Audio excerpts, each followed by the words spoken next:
Saliendo de Cuzco hacia el este, por la carretera que lleva a Pisac, encontramos la ruta que durante siglos ha conducido desde la antigua capital inca al territorio de la selva. Ascendiendo de Colquepata a Paucartambo y atravesando las últimas cumbres andinas, nos adentramos en el Parque Nacional del Manu. Después, hay un largo camino de descenso que acaba en Pilcopata. 10 o 12 jornadas a lomos de mula han separado durante siglos dos territorios distantes y diversos: el Cuzco imperial y el Avisca, el territorio boscoso de la Marumayo, el Madre de Dios que bautizaron los españoles.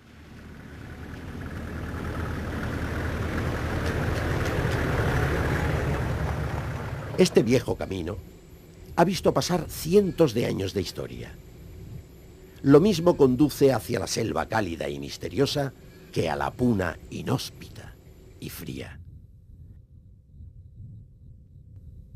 Lo transitaron los incas viniendo a fundar Cuzco primero y alejándose de él después, 400 años más tarde, buscando el refugio de los bosques, al momento de la caída de su último rey y la pérdida definitiva del imperio.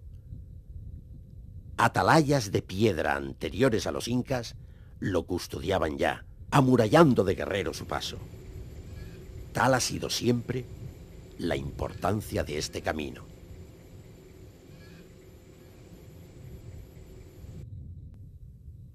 Pero hoy día, casi 1000 años después del primer viaje de los incas al Cuzco, aún sigue siendo un enigma por qué, habiendo perdido Cuzco el inca, quiso volver de nuevo a la selva. ¿Qué o quién le esperaba allí? Para los fundadores del imperio cuzqueño, ¿esto era desandar el camino andado? ¿O era esconderse en la selva como en el lugar más seguro ante los conquistadores? ¿O era retornar a los orígenes míticos de sus antepasados? A 210 kilómetros desde el Cuzco, donde se juntan los ríos Piñi Piñi y Pilcopata, formando los nacimientos del imponente Madre de Dios o Amarumayo, comienza la región llamada Avisca por los incas, que fue por ellos tenida como la más bella de las tierras conocidas. Aquí comienza también el territorio del mítico reino del Paititi, reino confederado con el Tahuantinsuyo, pero no conquistado, reino de las quimeras de El Dorado, territorio donde los Andes y la selva se entremezclan, en el corazón de lo que actualmente es la reserva de biosfera del Manu. Pilcopata está emplazada en el mismo sitio de la antigua población llamada Opatari, cuyo nombre se perdió. Garcilaso de la Vega describe con ciertos detalles esta región, en razón de que, según indicios, probablemente fuera él el primer hispano cuzqueño que tuvo aquí una posesión de tierras. Inca Roca, el sexto inca, según la cronología de reyes que hace Garcilaso, conquistó para Cuzco las poblaciones de Opatari, Tono y la región de la Visca. Más tarde, Túpac Yupanqui, décimo inca, llegó él mismo hasta el Gran Paititi o Tierra de los Mojos o Moxos. Pero no lo pudo conquistar. A la llegada de Francisco Pizarro, el Gran Paititi estaba confederado en el Tahuantinsuyo, pero como hemos dicho, no era propiamente un territorio conquistado y anexionado por el Cuzco. Lejos de aquellos tiempos en que este era uno de los puntos cardinales del mundo inca, Pilcopata es ahora un pequeño pueblo en el que conviven dos grandes mundos, un mundo de olvidos y un mundo de esperanzas. La misma convivencia difícil que tantas veces se ha dado y tantas veces no se ha resuelto en todo el territorio amazónico. En la actualidad, Pilcopata es la última población para entrar a esta geografía impresionante de agua y de verdor. Un municipio de algo más de 700 vecinos que se organiza en asamblea electoral para administrar este futuro de cambios que ya le está llegando. Podría pensarse que estos jóvenes y estos niños están esperando a que el mundo caiga en la cuenta de que la biodiversidad encerrada en la selva amazónica es un gran tesoro para todo el planeta. También saben que algo hay de enigmático y fascinante más allá de las montañas que circundan el pueblo. En los últimos 30 años, vienen siendo testigos de cómo grupos de forasteros pasan por el pueblo para adentrarse en la selva con la intención de arrancarle su secreto. Desde mediados del siglo XX, arqueólogos, expedicionarios y aventureros de todas las partes del mundo se dan cita en Pilcopata y en la vecina hacienda de Villacarmen para buscar eso que los incas escondieron, lo mismo que los conquistadores no encontraron y lo mismo que las leyendas describen y que tal vez nunca vieron.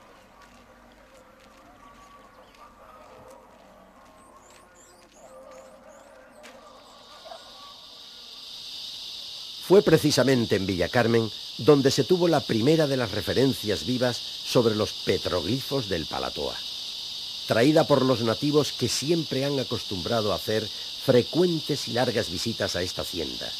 Machihuengas, huachipaires, mamerianos.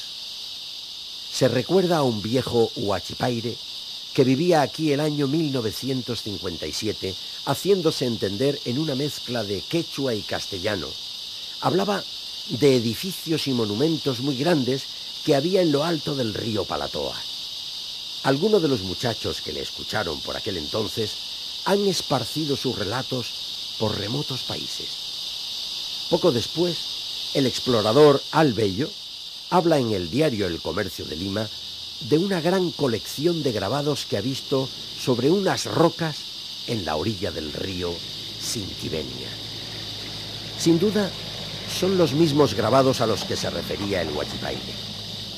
También se dio por seguro que se trataba de los mismos que dejó descritos en sus crónicas el misionero dominico Vicente de Cenitagoya hacia 1920. No hay todavía en esos tiempos una intención de darle algún significado a los petroglifos.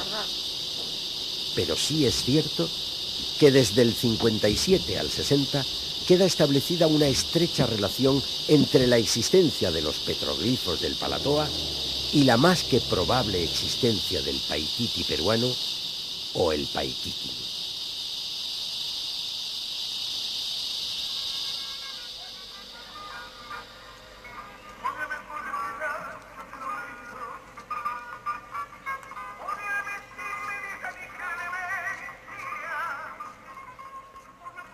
Desde el espacio, los ojos de los satélites miran a este territorio queriendo encontrar en la penumbra de estos bosques cualquier vestigio arqueológico. Para muchos investigadores, el Paititi del Manu es el gran enigma arqueológico de Sudamérica. Ni ha sido hallado y ni siquiera su existencia se puede probar. Pero se sigue afirmando que en estas selvas surorientales del Perú existe esa fabulosa ciudad de piedra y que, por si fuera poco, esa ciudad aún está viva. Este reclamo arqueológico, junto con la atracción que ejerce ser una reserva mundial de la biosfera, hace que Pilcopata y otras poblaciones de la zona estén convirtiéndose en polos turísticos para arqueólogos profesionales y aficionados y para los entusiastas del turismo ecológico y de aventura. Las que fueron 10 o 12 jornadas a caballo desde el Cuzco son ahora 8 horas de viaje en un vehículo motorizado. Y el esfuerzo del proyecto Promanu, que tiene una sede administrativa en Pilcopata, está dirigiendo este cambio trascendental del olvido a la esperanza, vigilando que ninguna imprudencia sobrepase los límites intocables de la selva.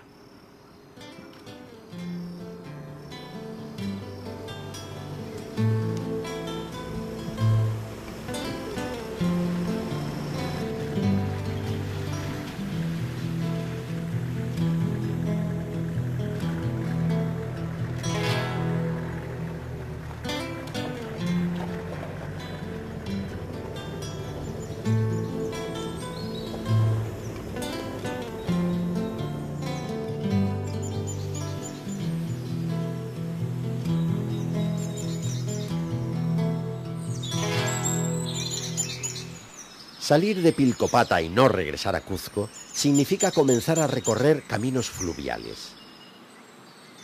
Si bien un camino carrozable puede también llevarnos hasta las poblaciones de Salvación y Sintuya, las aguas del Madre de Dios son de inmediato navegables.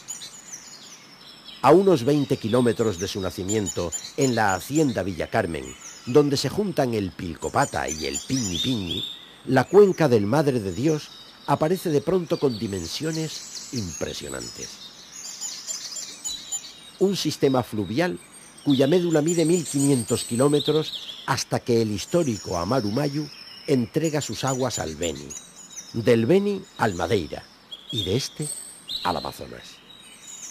El sistema fluvial del Alto Madre de Dios conforma el departamento geopolítico del mismo nombre, ocupando una extensión de casi 80.000 kilómetros cuadrados, con su capital en Puerto Maldonado, cerca de la frontera de Perú con Bolivia. De todos los Andes amazónicos, probablemente esta es la parte donde montes y selva se entremezclan de forma más sinuosa, dando lugar a una geografía especialmente bella de ceja de selva o piedemonte, con innumerables lugares que todavía se resisten a ser conocidos por el hombre blanco. Y es precisamente al borde de uno de esos lugares donde se encuentran los petroglifos del Pusaro, lugar de nuestra peregrinación.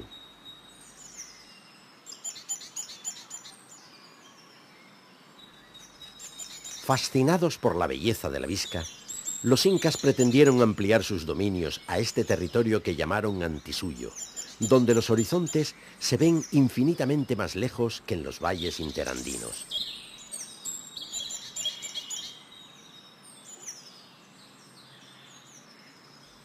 Aproximadamente un siglo después que Inca Roca conquistara Pilcopata, Tupac Inca Yupanqui, que según la cronología de Cieza de León es el 11º rey inca, emprende la conquista del Antisuyo, donde ya vivían tribus que han llegado hasta nuestros días, como los machihuengas. Pero el ejército inca se perdió en las profundidades de los bosques. Y Tupac Yupanqui regresa maltrecho a Cuzco, cuando ya se le daba por muerto, inaugurando así la historia conocida de expediciones fracasadas al inexpugnable Paititi.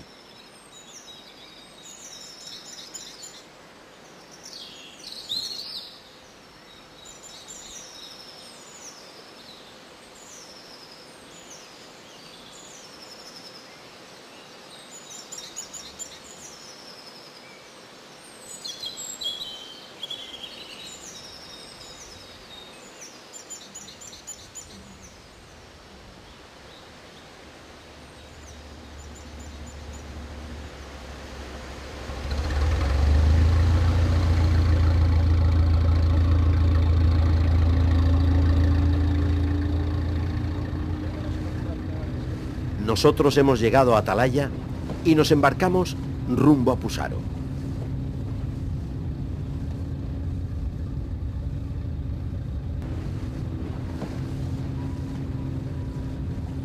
En tiempos de la conquista española, Juan Álvarez Maldonado recibe el encargo de ganar la cuenca de la Mar Humayo.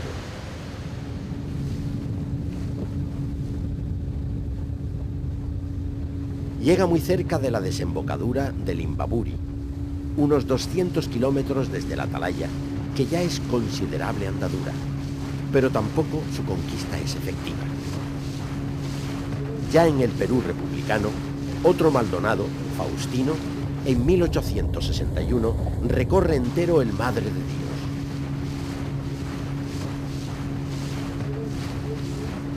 Diez años más tarde, la expedición del coronel Baltasar Latorre perece con todos sus hombres en Pilcopata. El boom del caucho trajo mucha población a la selva y una fuerte explotación de los recursos naturales. El departamento del Madre de Dios se crea en 1912.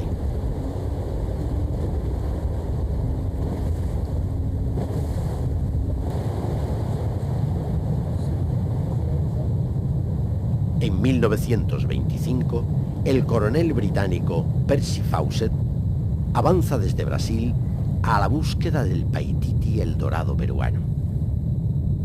Desde el río Colorado, envía este mensaje a su esposa: no debes temer un fracaso. Pero ese mismo día se internaron en la jungla y nunca se los volvió a ver.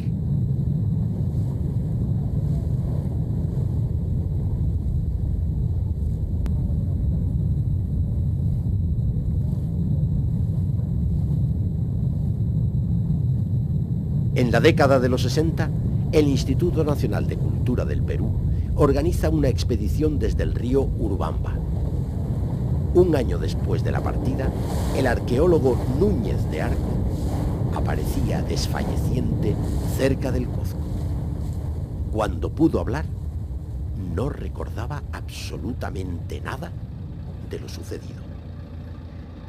Avanzada la segunda mitad del siglo XX, el interés arqueológico por el Madre de Dios va a renacer con nueva pujanza. Un médico y un fraile serán los pioneros: Carlos Neusvander Landa y el fraile salesiano, misionero en Sintuya, Juan Carlos Polentini Wester. Este médico radicado en Arequipa, Carlos Neusvander Landa, lleva ya 15 años buscando la ciudad perdida de los incas en el Paititi, cuando en 1969 conoce los petroglifos. El entonces capitán de la Fuerza Aérea de Perú, Mario Muñiz, vuela varias veces con Neusvander sobre las selvas del Manu. Mario Muñiz pertenece a la familia de la Hacienda Villacarmen. En este viaje de Neusvander se oye por primera vez el nombre de Pusaro. Lo pronunciaron dos hermanos, Alejo y Mario Corisepa, nativos de la etnia machihuenga y acompañantes de Neusvander en esa expedición.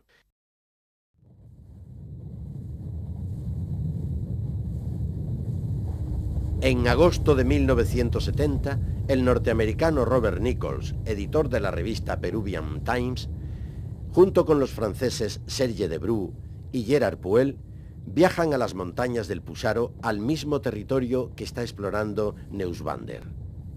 Van guiados por los ya conocidos hermanos Alejo y Mario Corisepa. Un día, estos dos guías regresaron a su comunidad machihuenga, pero Nichols, Debreu y Gerard Puel no han regresado jamás. Otros seguidores de las aventuras arqueológicas del doctor arequipeño son George y Joan Macmillan, que en 1976 viajan desde Estados Unidos a Perú en busca de Neusvander. Tienen especial interés en conocer los petroglifos. Será después de esta visita suya cuando por primera vez se va a difundir una interpretación esotérica de aquellos grabados del Pusaro. Gregory de Germengian, miembro del prestigioso Explorer Club de Massachusetts, es otro norteamericano explorador impenitente del territorio del Alto Madre de Dios. A principios de los 90, de Germengian contacta con Neusvander y en 1991 visita también los petroglifos del Pusaro.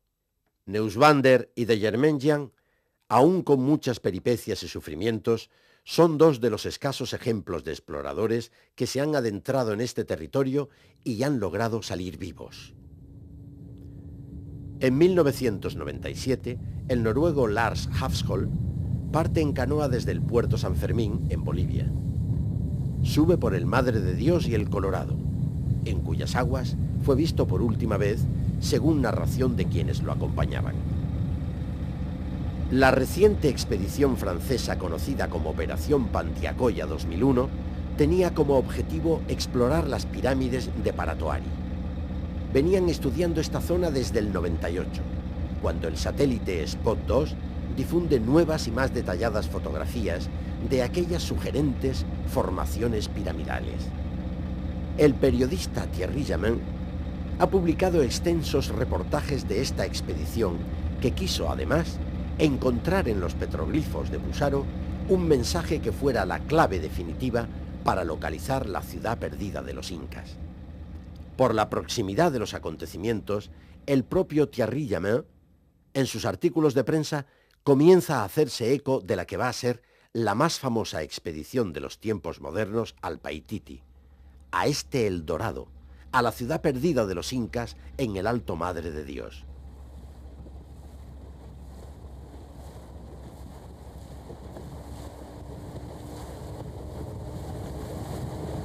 El explorador italo-polaco Jacek Palkiewicz, apoyado por gobiernos y con una fuerte financiación, pretende una avanzada para la que va a ser su expedición decisiva en busca del Paititi peruano.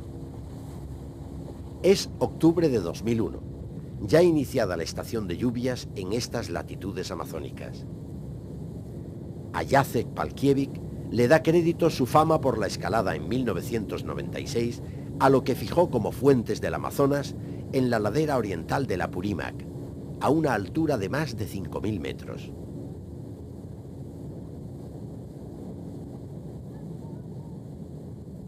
Bien pertrechado de documentación y tecnología, y apoyado por importantes medios de comunicación, Jacek Palkiewicz se adentra por la intrincada selva del Manu. No es una expedición al uso de los aventureros. Él cuenta con más de $1 millón de presupuesto. Está vivamente impresionado por el grandioso espectáculo que la naturaleza expone ante sus ojos. Pero la oposición que ésta ofrece a su incursión no le permite extraer de la selva más que eso, espectaculares imágenes. Palkiewicz regresa asegurando que el Paititi peruano existe. ¿Pero dónde?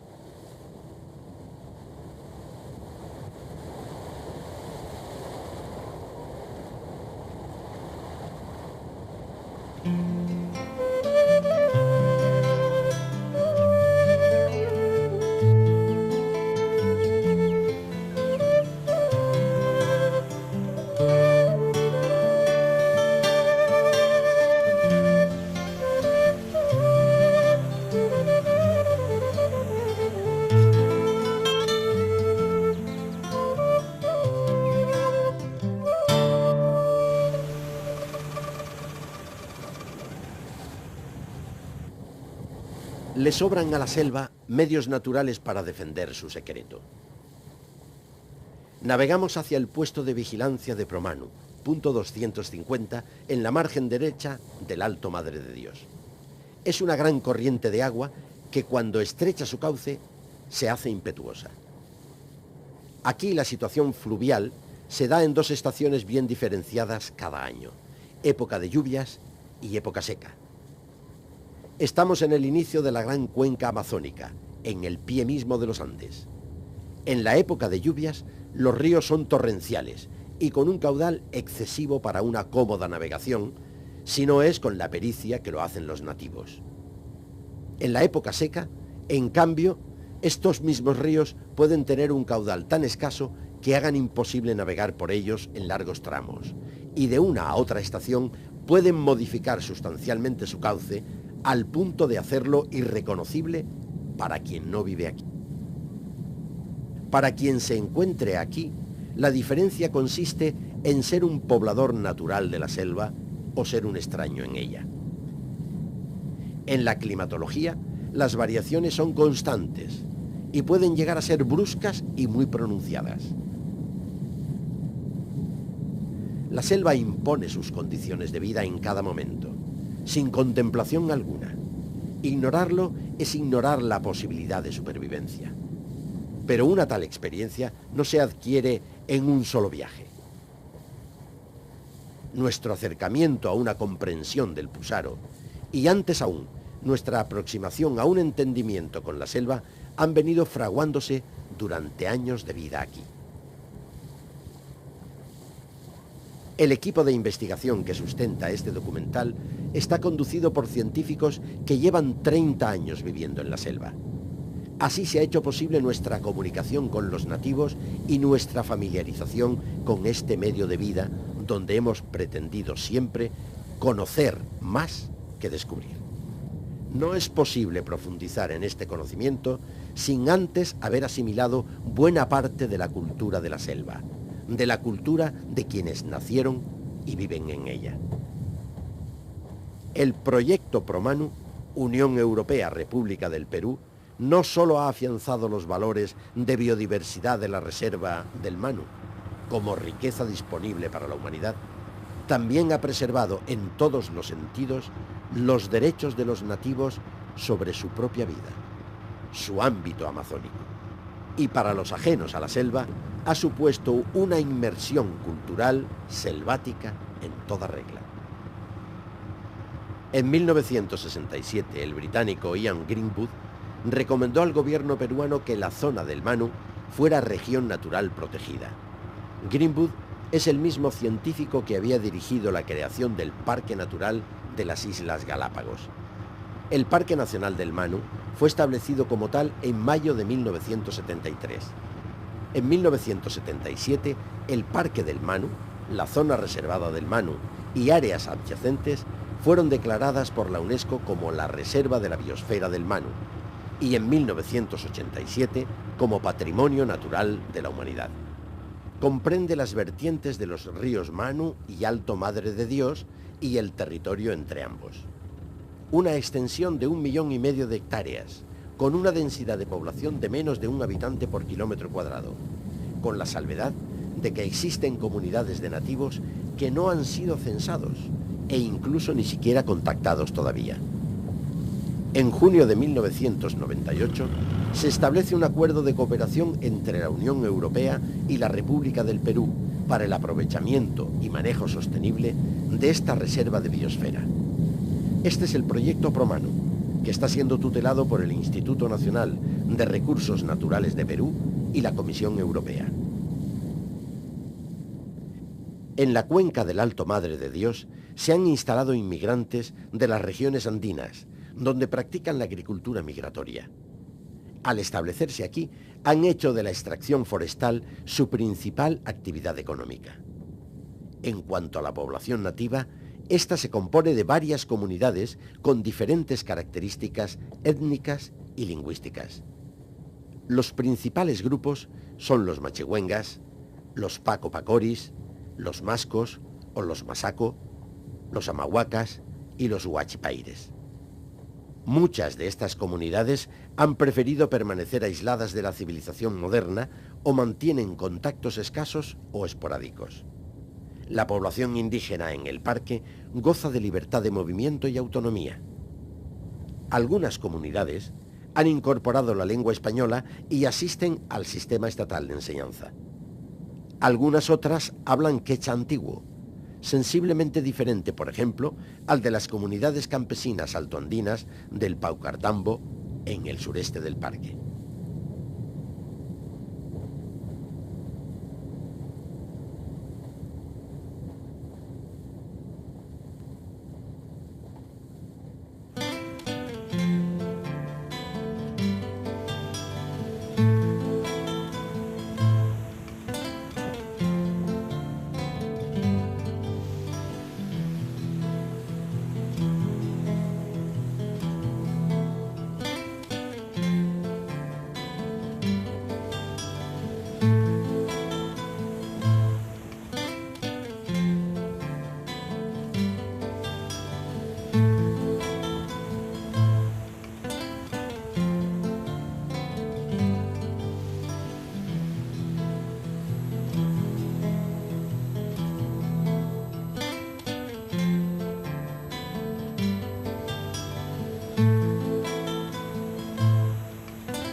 hasta la base 250 de Promani, desde el embarcadero de Atalaya, 10 horas de navegación que ha sido rápida y cómoda a bordo del Peque Peque, nombre familiar que dan a este tipo de canoa de poco calado, pero de gran estabilidad, motorizada con un ligero fueraborda de diseño exclusivo para estos ríos y muy original. Tal aparejo mecánico puede definirse simplemente como una hélice situada en el extremo de un largo remo. Una ingeniería que resulta admirable por su sencillez y eficacia suma.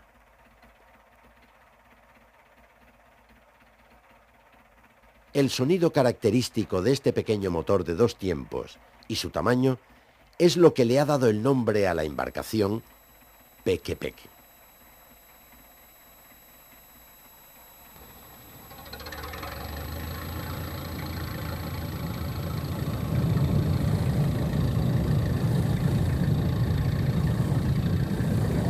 A partir de aquí, vamos a dejar el lecho del Madre de Dios para adentrarnos al Palatoa, aguas arriba hacia Pusaro.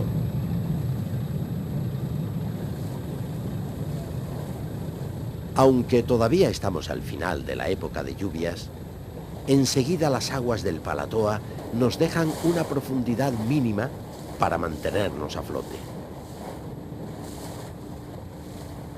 Y bajo el calor del sol ecuatorial, con una humedad en el ambiente que está permanentemente al límite de saturación, jalar de la barca para hacerla rodar sobre los guijarros bajo su quilla, ciertamente resulta muy trabajoso. Así no queda más remedio que aliviar de peso la embarcación y seguir el camino a pie por la orilla del río.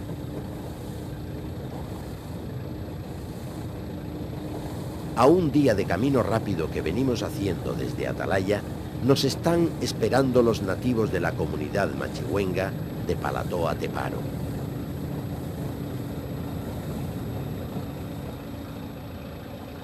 La experiencia de 30 años viviendo en estas selvas nos han traído hasta aquí sin ningún contratiempo.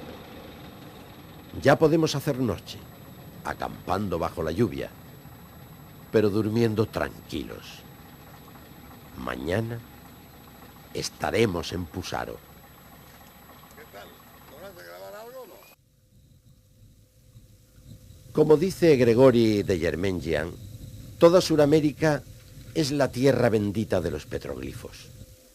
Y Perú lo es especialmente. Los amerindios, que no conocieron la escritura, utilizaron los grabados como un medio de expresión. Hay 4 grandes grupos de estilo para los petroglifos sudamericanos: los patagones, los andinos del Perú, los colombiano-venezolanos y los brasileños. Los petroglifos patagones son figuras humanas y de otros animales, y algunas representaciones con círculos concéntricos. En el grupo colombiano-venezolano son figuras humanas y animales sin detalles de vestimenta, pero enfatizados de forma que pueden referirse a seres superiores. Los petroglifos brasileños abarcan desde representaciones esquemáticas de la fauna amazónica hasta glifos geométricos y variadas pictografías. Los grabados megalíticos de Nazca en Perú son lo excepcional de entre todos los petroglifos sudamericanos. Y todo el grupo andino peruano es de especial complejidad, tanto en las figuras humanas como en las otras representaciones de animales y conceptuales.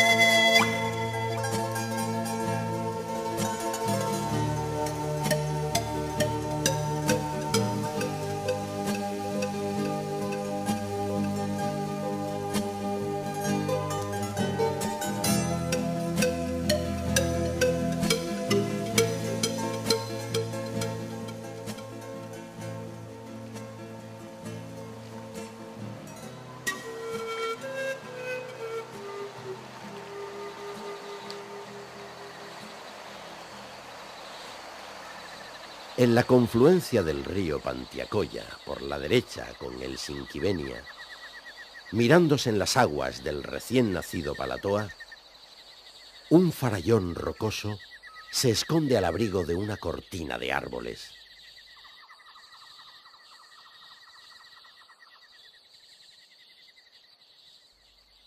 De haberlo construido nosotros, diríamos que es un gran retablo pétreo, cuya contemplación están velando las grandes flores que lo adornan. La luz pura del cielo amazónico todavía es filtrada por los ventanales que componen la ramada. Y nada es casualidad. Al contrario, es la expresión justa y precisa de las leyes de la naturaleza que se cumplen en este mundo feliz de la selva. Es que hace muchos cientos de años los hombres estuvieron aquí, ante el muro sagrado, imprimiendo en él las huellas de su alma. Pero aquellos hombres se fueron, y ahora la selva, con sus propios recursos, ocupa su lugar. Entre la pared de árboles y el muro vertical está este espacio íntimo para el espíritu de quienes poblaron este territorio virgen y paradisíaco. La ciencia, la fe y la vida entera de aquel poblador quedó esculpida en esta piedra. Al igual que el hombre de las catedrales quiso plasmar en cada pórtico todo su cielo de creencias y su infierno de temores, en Pusaro, bien lejos de la Edad Media europea y con un procedimiento análogo, otra civilización nos explica su propio mundo celeste al que eleva su mente, el mundo de tierra y agua, donde pone sus pies y sudores, y el otro mundo, el subterráneo, de donde brota la vida que crece y que respira.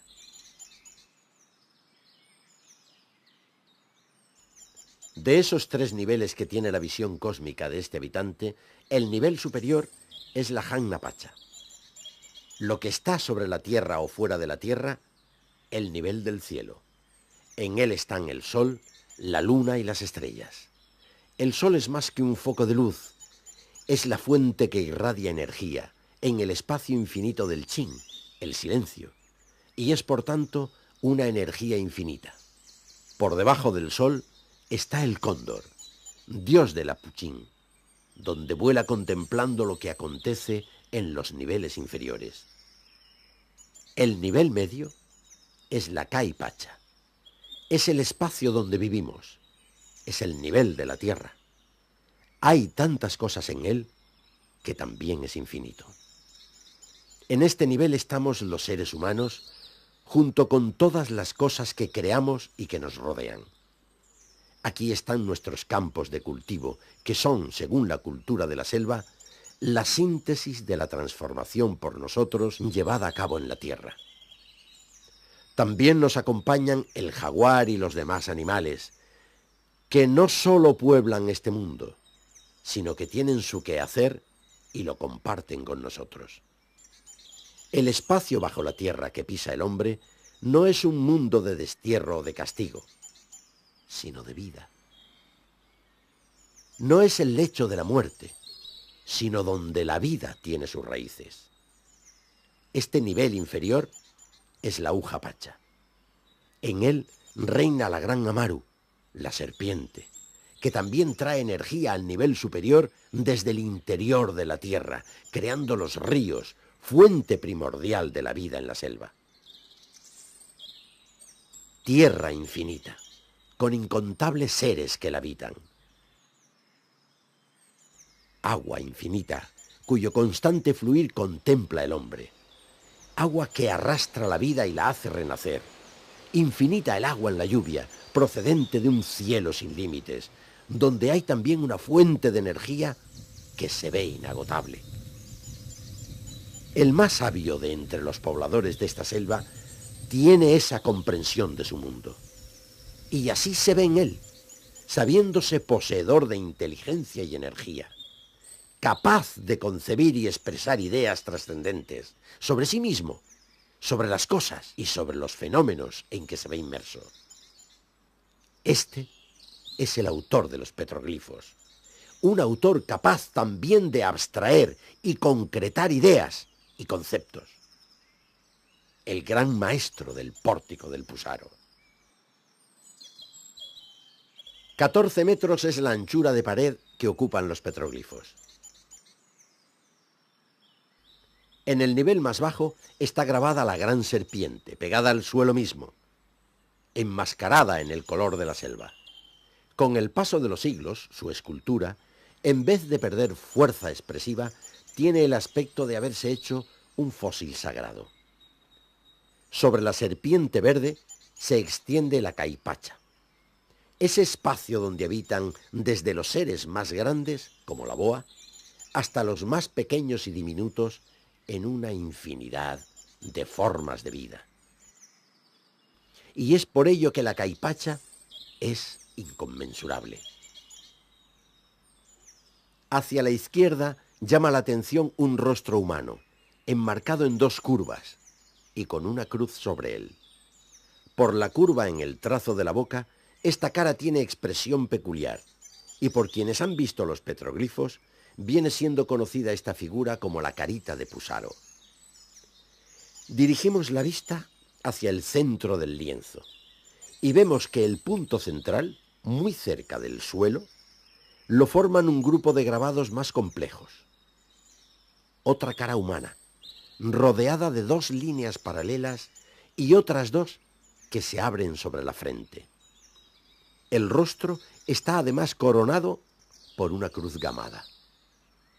Si comenzamos moviendo la vista desde el extremo opuesto, por la izquierda de la pared, también nos encontramos una representación de la convivencia del hombre con una infinidad de seres que habitan este espacio. Pero aquí el animal que más abunda es el jaguar, el animal rey de toda la selva amazónica.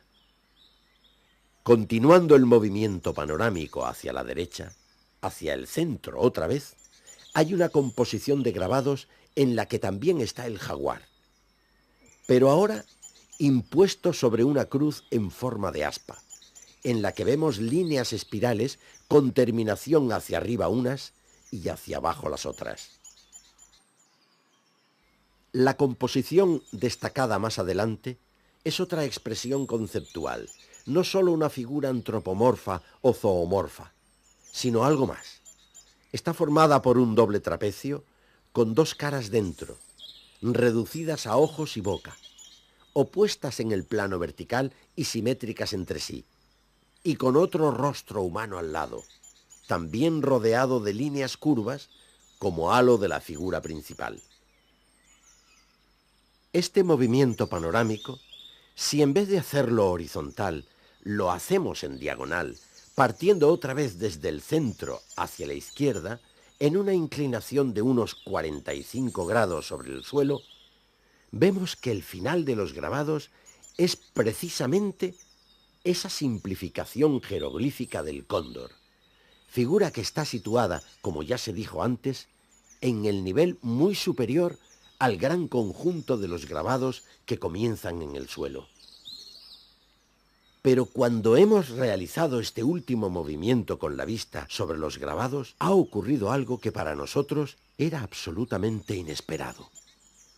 Algo de lo que no nos habíamos percatado mientras filmábamos los petroglifos y de lo que nadie nos había hablado hasta el momento. Efectivamente, repitiendo el mismo movimiento, vemos que este es una trayectoria en línea recta pasando por las tres composiciones principales que habíamos destacado en este lado del lienzo. El punto de arranque en la cara de abajo, la cara segunda y la figura geométrica a su lado, y el aspa de espirales con la cabeza de jaguar. Nos hemos topado con la evidencia de que la colocación de los conjuntos de grabados que más nos habían llamado la atención, porque parecen expresiones conceptuales y no figuras simples, no es aleatoria. Al contrario, están alineados entre sí de una manera que sin duda es premeditada. Y ya comenzamos a pensar que esta alineación, esta organización de las figuras principales sobre el lienzo de los petroglifos, tampoco va a ser la única que encontremos, porque esa cara de 4 ojos es única y por tanto será el centro de algo. Si giramos la vista a la derecha, buscando los otros grupos a los que habíamos dado más importancia, inmediatamente comprobamos que también la misma frente del rostro humano junto al suelo está alineada con la frente de la segunda cara y con la cruz hecha en la cabeza de la gran boa, grabada con máxima definición en el lado derecho del cuadro. Ampliando el cuadro para tener una vista general del gran lienzo, vemos con toda claridad las 2 líneas rectas que de uno y otro lado convergen en la cara más compleja, la que está más cerca del suelo. Y la tercera evidencia salta a la vista. La testuz de la gran boa, a la derecha del cuadro, está a la misma altura de la intersección que hay entre ese aspa de espirales en el lado izquierdo. Es decir, las 5 composiciones de grabados que habíamos destacado como importantes nos reafirman que lo son y que además forman entre sí un triángulo rectángulo. Y ya habría que cerrar los ojos inmediatamente para no ver que el rostro humano de la derecha y el de la izquierda también están a la misma altura. La cuarta línea que los une forma otro triángulo paralelo al primero y encerrado en él. Asombrosa revelación de los petroglifos del Pusaro. También es una definitiva certeza que la cara de los 4 ojos en la base de los petroglifos cobra ahora una importancia capital. En todas las culturas antiguas de todos los continentes, la cruz gamada es una representación de fuerza, de energía. El académico ruso Yuri Zubrinsky, cuando conoció los petroglifos, nos dijo que la cruz gamada representa también el universo, es decir, la suma total de la energía. Los 2 ojos añadidos representan al ser humano que está capacitado para ver más, capaz de ver y percibir aquello que otros no ven. Es un ser sabio y poseedor de una gran energía. Las 2 líneas que bordean la cara es la representación de la energía que irradia este ser humano, el halo energético y luminoso que lo envuelve. Las otras 4 curvas que brotan de su frente son un énfasis de este halo de luminosidad. Estamos, pues, ante el sujeto de mayor importancia de cuantos se representan aquí. Estamos ante el maestro espiritual de un pueblo. Un líder, un ser excepcional. Es el único caracterizado de esta manera en todo el conjunto de grabados. Y él es el punto en que convergen las relaciones existentes entre los otros elementos que forman la doble composición triangular. La otra figura humana, próxima a esta por la derecha, es otra cara, solamente con 2 ojos, también envuelta en un halo de luz. Podría significar máxima expresión totémica de un ser humano, por cuanto la cruz es la forma más simplificada de representar el sol. El gráfico con rostros en su conjunto sería el hombre que tiene la máxima energía, es decir, el chamán o conductor hacia la máxima energía. Pero retomamos la figura principal, porque es necesario estudiar su entorno gráfico, donde hay otros elementos fundamentales. Inmediatamente a derecha de la cara hay una división de espacios rectangulares y sobre ese mismo grabado 2 escaleras horizontales. A la izquierda tenemos la representación totémica de la energía como fuente de vida. Una cruz en forma de aspa que aquí está encerrada en el mismo círculo que encierra los cultivos del hombre sobre la tierra.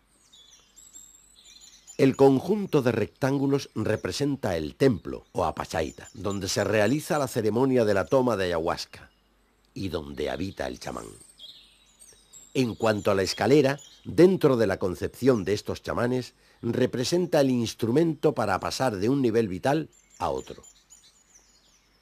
Aquí están grabadas en posición horizontal, porque es con su voluntad y con el ayahuasca cómo ese ser humano puede mover la escalera en todas direcciones. Puede ascender a cualquier cielo o descender a la aguja pacha o salir de ella. En los pueblos de la Amazonía, la ayahuasca tiene una importancia primordial en la vida de los nativos. Traducida literalmente, la palabra ayahuasca significa la soga de la muerte, pensando que para renacer se tiene que morir primero. Es decir, borrar de tu mente aquello que conforma tu carácter, que te da tu personalidad y determina tus comportamientos. La infusión de esa raíz aérea de la ayahuasca, ingerida bajo la dirección de un chamán maestro en ese método de introspección, conduce al iniciado hasta introducirlo en el mundo de su subconsciente, de su memoria profunda, donde se va a encontrar con el entrevero de imágenes olvidadas, pero no perdidas, imágenes y vivencias que puede recordar después y que el chamán trata de interpretar. Hemos forjado nuestra teoría sobre los petroglifos del Pusaro basándonos en las opiniones oídas a los actuales chamanes maestros en el uso de la ayahuasca, que han vivido y viven en esta región y con quienes hemos conversado durante años. Su idea, y por tanto la nuestra, es que el lugar de los petroglifos fue el lugar de meditación mediante la ayahuasca, y la propia ceremonia está representada aquí, junto al panegírico de su propia concepción del cielo, la tierra y cuanto les rodea. La luna juega un papel preponderante para estas ceremonias de la ayahuasca, ya que solo de noche y con apoyo de la luna se puede ingerir este alucinógeno. A los cielos el hombre puede llegar incluso con sus poderes mentales, como lo hacía Antarqui. Pero mediante la ayahuasca, el iniciado viaja de un espacio hacia otro, así como el lagarto sale del agua para poner sus huevos en tierra, o el cóndor que habita el espacio del Chin, se alimenta en la caipacha y pone sus huevos en ella.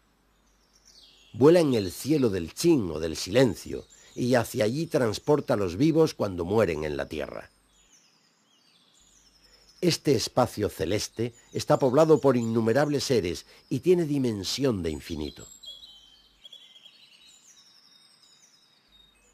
Toda espiral es una imagen de creación, de vida. En el nido del cóndor, con 2 huevos, uno de ellos ya se abre en una espiral. Ya está a punto de nacer un nuevo ser. La más genuina representación del germen de la vida a base de espirales es la que encontramos precisamente en la ya mencionada gran estructura triangular. Con una esmerada concreción, los 2 aparatos reproductores, masculino y femenino, están situados uno frente al otro, junto a la cara totémica. La espiral que tiene la terminación hacia arriba es el sexo masculino, aquí a la derecha de la imagen.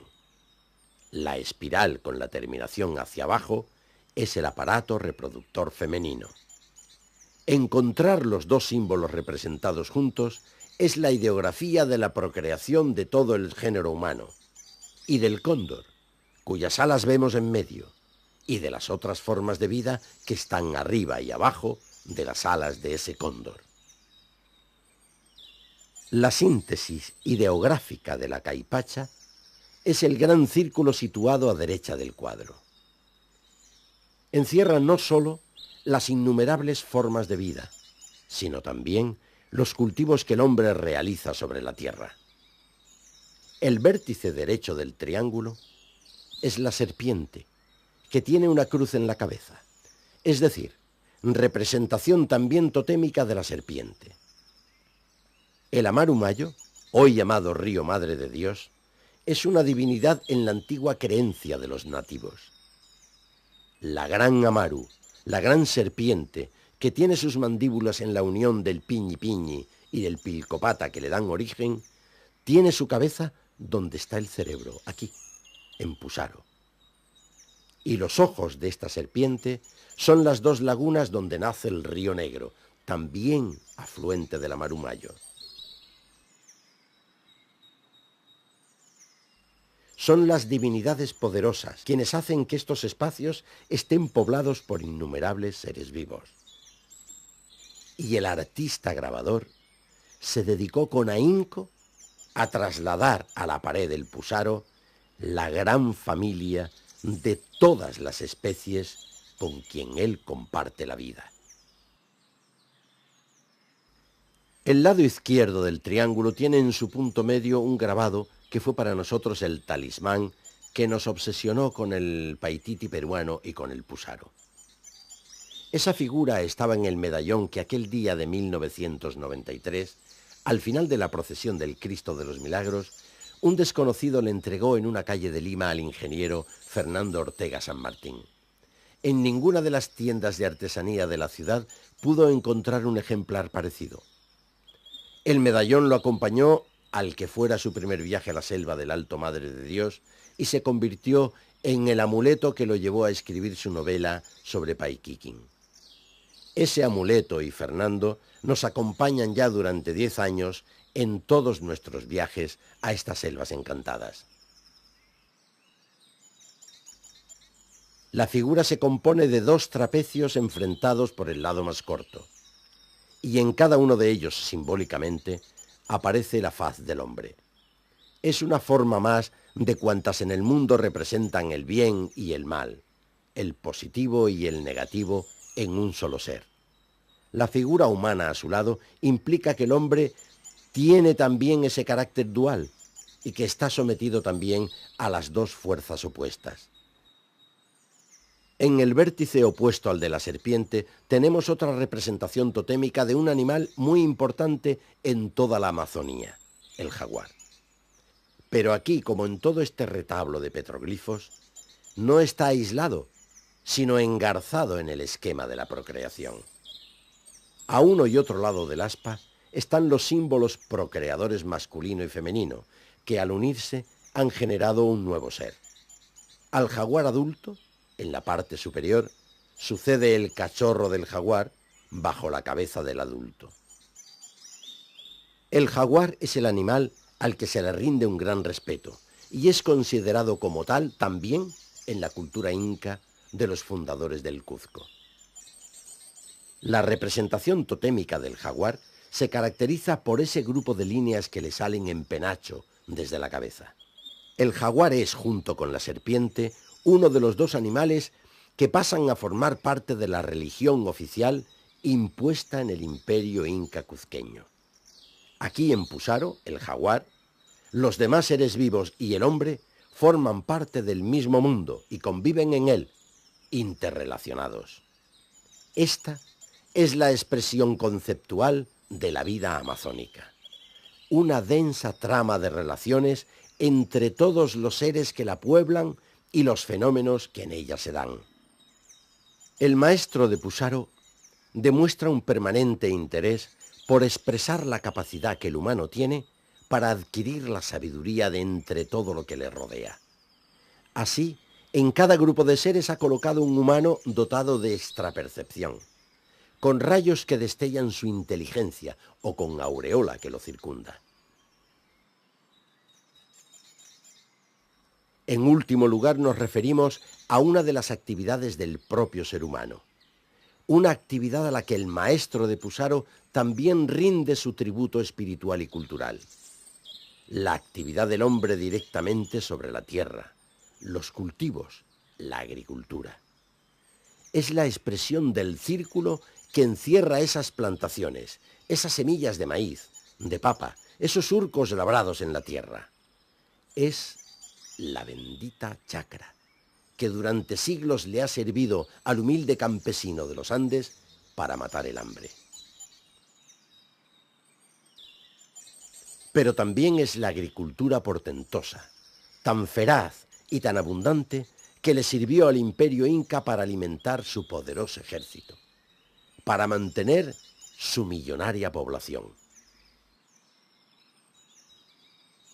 Este es el gran maestro del Pusaro, una persona con una tal capacidad de síntesis que con su arte sobre la piedra nos ha dado a conocer toda su cultura y su espiritualidad. No solo la labor física de estos grabados debió ocuparle un gran periodo de su vida. Es más inquietante pensar cómo fue capaz de adquirir una tan amplia y tan compleja ideología, y cómo él se siente sabedor y poseedor de estos conocimientos. La respuesta exige retomar la visión conjunta del esquema que componen sobre la pared los grabados más importantes, el doble triángulo.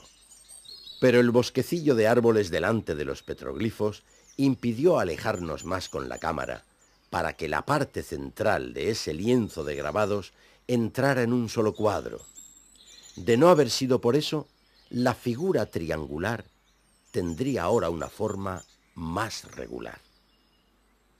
Pero lo cierto es que en este recóndito lugar del Pusaro encontramos la misma figura geométrica que es el símbolo universal de la gran sabiduría, el símbolo de la visión cósmica. La misma expresión para el mismo concepto en culturas tan alejadas del Pusaro y tan dispares como, por ejemplo, las culturas egipcia y la judeocristiana. Pero es más conspicua la particularidad del Pusaro. Este triángulo está invertido, y son dos triángulos, y no uno solo. Es uno que encierra al otro, que comprende el otro, con una evidente redundancia del dinamismo en la relación de seres. En el triángulo invertido, la relación de fuerzas fluye hacia el vértice inferior, que aquí es un ser humano, no es un dios. No se trata del dios que está en la cúspide y del que emana todo, como en las otras culturas. El triángulo que descansa sobre la base. Es a la inversa. El gran maestro del Pusaro, estando en el vértice inferior, es el hombre, gran receptor de experiencias y de fenómenos, con la mente abierta a la comprensión del mundo. Hay una cuestión más, y muy importante, que radica en los petroglifos del Pusaro. Y es que lo que se expresa aquí trasciende de la cultura de selva y se proyecta en la cultura inca, cuzqueña, estrictamente andina. Cuando los reyes del Cuzco necesitaron imponer una religión oficial, ésta asume como objetos más venerables los mismos que ya son esenciales en los petroglifos de Pusaro: el sol y la luna, el jaguar y la serpiente, los cultivos y el maíz. Más, por si esto fuera poco expresivo, en el Coricancha del Cuzco aparece un árbol de gran tamaño, como tributo a su lejano, pero imborrable, recuerdo de la selva. Decididamente, nos inclinamos a creer que el inca cuzqueño procedía de estas tierras. Pero eso ya será otra historia.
Anexionado por el Cuzco.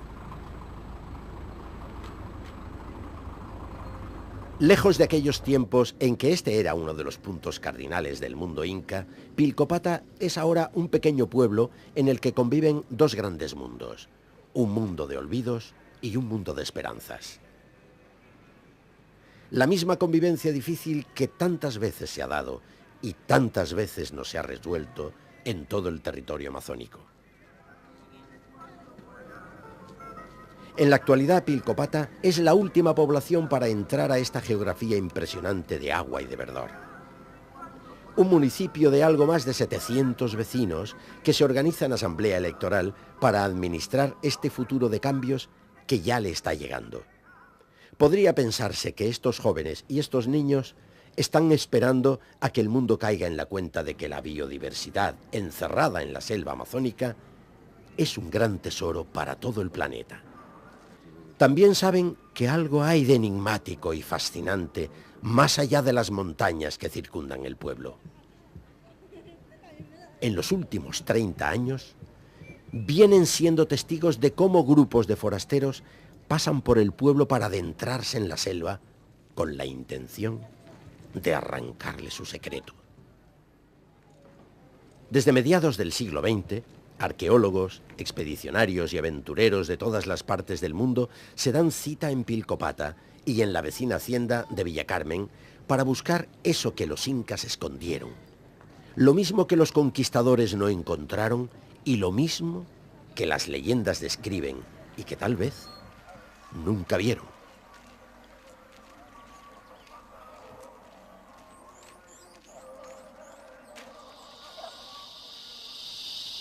Fue precisamente en Villacarmen donde se tuvo la primera de las referencias vivas sobre los petroglifos del Palatoa, traída por los nativos que siempre han acostumbrado a hacer frecuentes y largas visitas a esta hacienda. Machihuengas, huachipaires, mamerianos. Se recuerda a un viejo huachipaire que vivía aquí el año 1957, haciéndose entender en una mezcla de quechua y castellano. Hablaba de edificios y monumentos muy grandes que había en lo alto del río Palatoa. Algunos de los muchachos que le escucharon por aquel entonces han esparcido sus relatos por remotos países. Poco después, el explorador Al Bello habla en el diario El Comercio de Lima de una gran colección de grabados que ha visto sobre unas rocas en la orilla del río Sinquibenia. Sin duda, son los mismos grabados a los que se refería el huachipaire. También se dio por seguro que se trataba de los mismos que dejó descritos en sus crónicas el misionero dominico Vicente de Cenitagoya hacia 1920.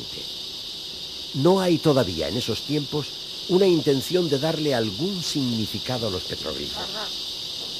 Pero sí es cierto que desde el 57 al 60 queda establecida una estrecha relación entre la existencia de los petroglifos del Palatoa y la más que probable existencia del Paititi peruano o el Paikiki.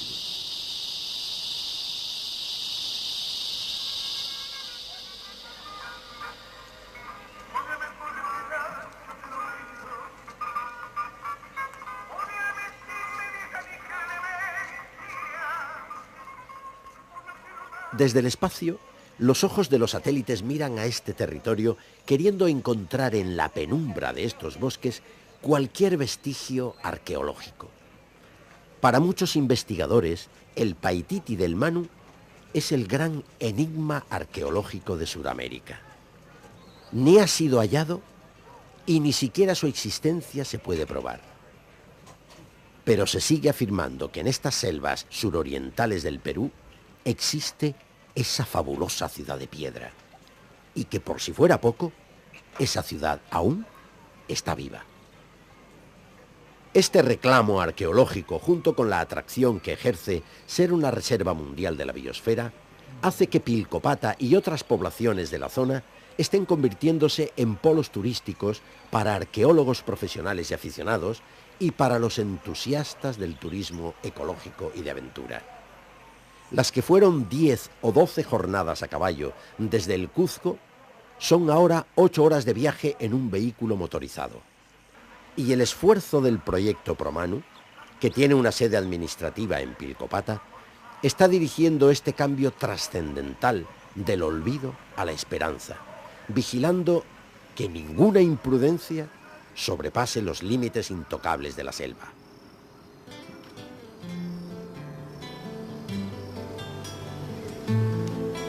De piedra anteriores a los incas lo custodiaban ya, amurallando de guerrero su paso. Tal ha sido siempre la importancia de este camino.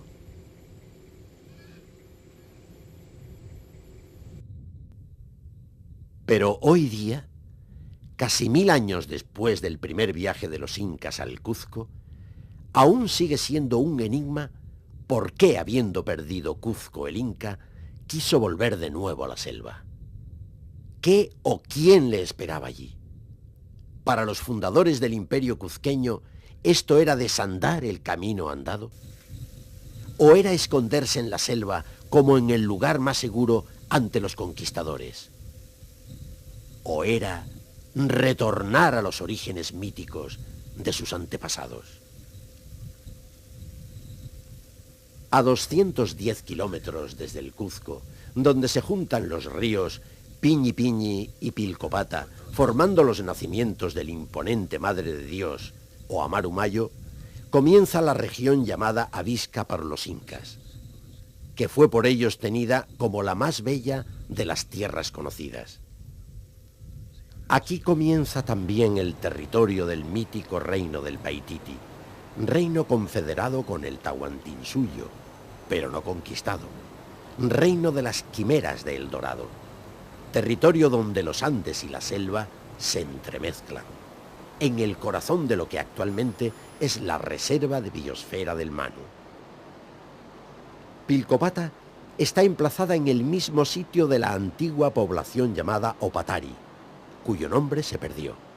Garcilaso de la Vega describe con ciertos detalles esta región, en razón de que, según indicios, probablemente fuera él el primer hispano cuzqueño que tuvo aquí una posesión de tierras. Inca Roca, el sexto inca, según la cronología de reyes que hace Garcilaso, conquistó para Cuzco las poblaciones de Opatari, Tono y la región de la Visca. Más tarde, Tupac Yupanqui, décimo inca, llegó él mismo hasta el Gran Paititi o Tierra de los Mojos o Moxos, pero no lo pudo conquistar. A la llegada de Francisco Pizarro, el Gran Paititi estaba confederado en el Tahuantinsuyo, pero como hemos dicho, no era propiamente un territorio conquistado y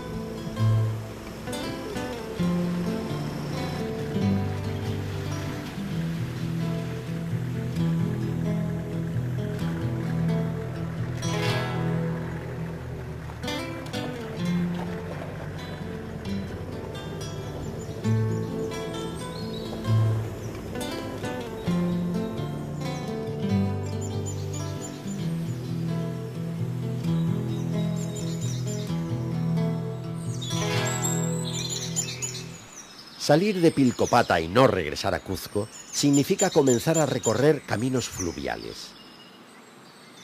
Si bien un camino carrozable puede también llevarnos hasta las poblaciones de Salvación y Sintuya, las aguas del Madre de Dios son de inmediato navegables.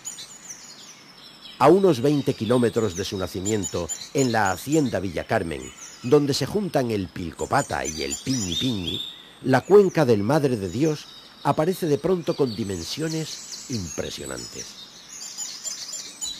Un sistema fluvial cuya médula mide 1500 kilómetros hasta que el histórico Amaru Mayu entrega sus aguas al Beni, del Beni al Madeira y de este al Amazonas.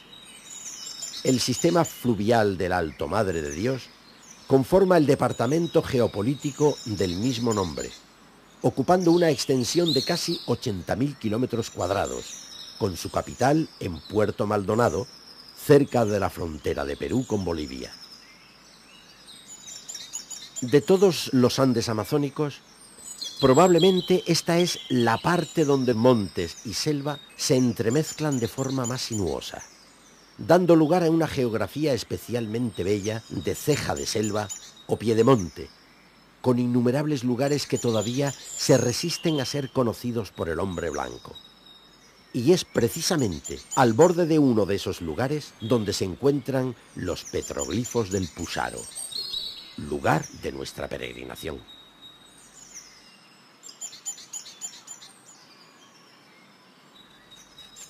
Fascinados por la belleza de la Visca, los incas pretendieron ampliar sus dominios a este territorio que llamaron Antisuyo, donde los horizontes se ven infinitamente más lejos que en los valles interandinos.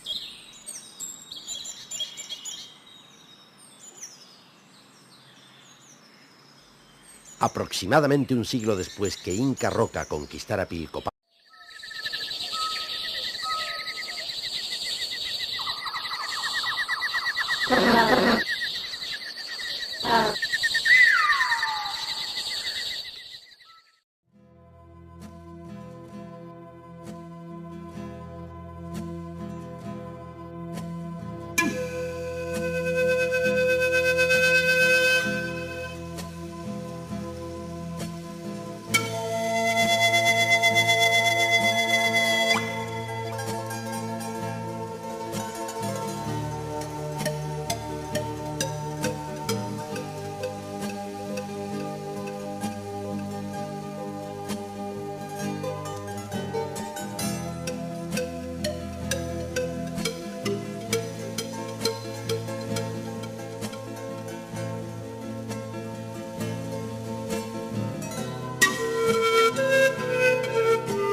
saliendo de Cuzco hacia el este, por la carretera que lleva a Pisac, encontramos la ruta que durante siglos ha conducido desde la antigua capital inca al territorio de la selva.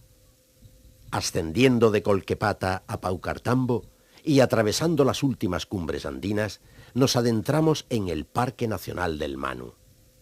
Después, hay un largo camino de descenso que acaba en Pilcopata. 10 o 12 jornadas a lomos de mula han separado durante siglos dos territorios distantes y diversos, el Cuzco imperial y el Avisca, el territorio boscoso del Amaru Mayo, el Madre de Dios que bautizaron los españoles.